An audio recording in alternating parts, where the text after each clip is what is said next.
Hi there. It is almost March. Tomorrow is March 1st, and that is Music Therapy Day across the world. There's 24 countries that celebrate music therapy on March 1st. And here in Canada, it's Music Therapy Awareness Month for the month of March. And so I'm here with Zoe, who I met at the Victoria Stroke Recovery Association, to talk about music therapy. And I'm a music therapist. My name is Supriya, and I'm here in Victoria. And we just want to talk today about who utilizes music therapy, how does it help them, and learn more about the Victoria Stroke Recovery Association. So, Zoe. Hi, Supriya. Good, how are you? I'm good, thank you. Good. Could you introduce your role at the association? Yes, my role is the coordinator of the Victoria Stroke Recovery Association. It's a sort of like a private club for members only, and we meet every Friday to incorporate recovery from stroke in our program. So your members are all recovering from stroke? Everyone's had a stroke of some kind, yeah. And who are those people like? Is it a broad range of stroke symptoms? People are either left with aphasia or a physical condition, usually a left-sided or right-sided paralysis, to varying degrees. So we have people who can walk fairly well with the aid of a walker or a stick, and we have some people in complete wheelchairs.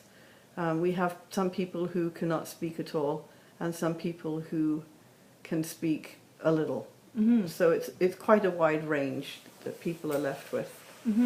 It sounds like a broad range of language, cognitive, and motor issues. Yes. Yeah. Exactly. Yeah. And how do you find that your community members respond to music therapy? Well, I've been very surprised by the results, to be quite honest. For a long, long time, we didn't have music therapy at all. What we did have was people that came in and entertained. And I noticed that people were looking like they wanted to participate. And so I actually had read an article that talked about how when you sing, a different part of your brain is used from when you try to talk. And I thought, wow, that's really interesting.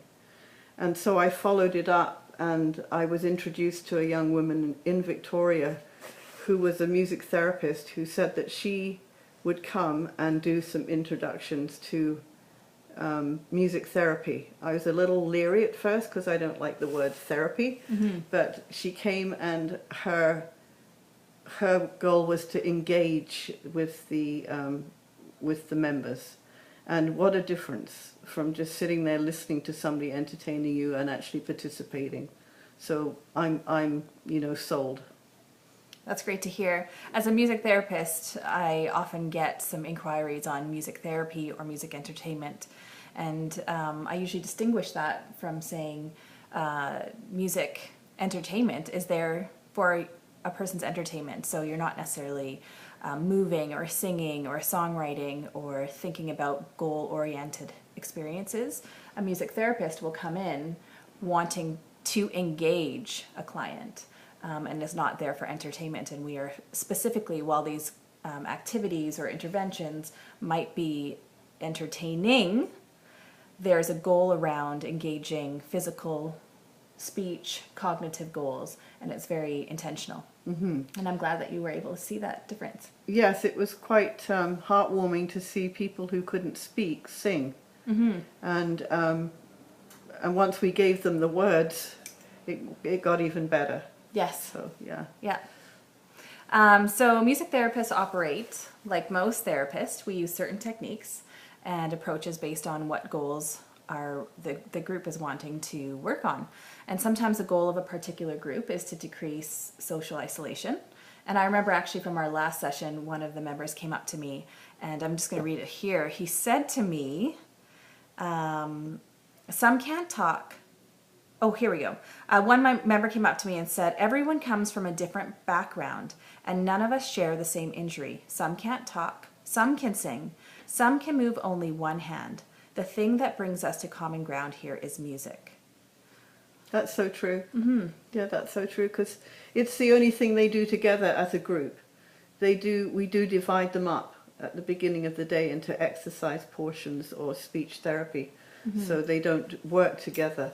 So the only one thing they do together is the music. Yeah, and you can really see it unifying this broad range of people who've had a stroke. Yeah. Yeah. Other goals in a stroke recovery group can be cognitive.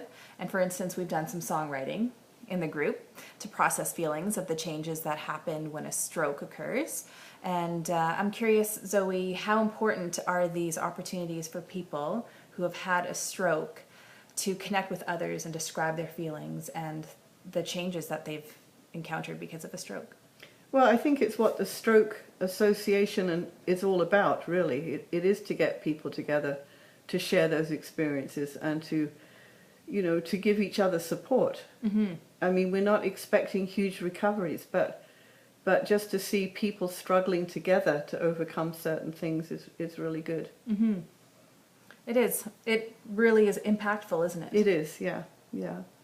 So we also talked about addressing physical goals, and recently we started using tone chimes, and they're a single tone chime that you move with a single stroke, and we talked about muting it as a group and certain techniques around playing it. And the group has seemed to really enjoy playing the chimes together because it makes a really nice sound. Yes, it certainly does, yeah. And what are some responses you've been hearing from the group members regarding the tone chimes? Well, there again, it's a cohesive thing to do. It's something they're all doing at the same time. And I think that's an important part of the cognitive part of the recovery, because they're having to focus, and they don't want to let each other down by doing it at the wrong time. And some of it's quite a challenge for them to even just make a noise. So. Right, and that's actually my next question, because when we're working with someone who's had a stroke, we want to challenge them in their movement, either to reinforce their capable side of their body or to give them an opportunity to exercise their non-dominant hand or their injured side of their body. And in music, it's quite motivating. As you said, when you're in a group and you're trying to move together to create a sound, there's incentive to actually move your body and do it productively and cohesively with the group. And how do you see the importance of making that challenge for your members? How important is it for them to be challenged to use their brain and their body after a stroke? Well, it's part of the 3 pillars of recovery, really. It's cognitive, it's physical, and it's and being able to communicate is all part of their ability to maybe not be shut out of the society that they live in. Mm-hmm. And I think to play in a group is always an important thing. They seem to really enjoy it a lot. So I think that their faces tell you all. Yes. When you watch them play them. Absolutely. They feel so proud of themselves. That's a great part, I think, with music therapy, is there is an aspect to feel proud of the work that you've done in the session. Yes. I've noticed that in other settings as well, the aspect of being productive sometimes is lost when we've had an injury and we don't have as many opportunities to feel productive and creative, and there is a sense of joy and pride that happens when we engage in those activities. Yes, I think that's the key right there, is that their activities are so limited that I think they can actually see themselves as, maybe we could go and do this in another home for other people.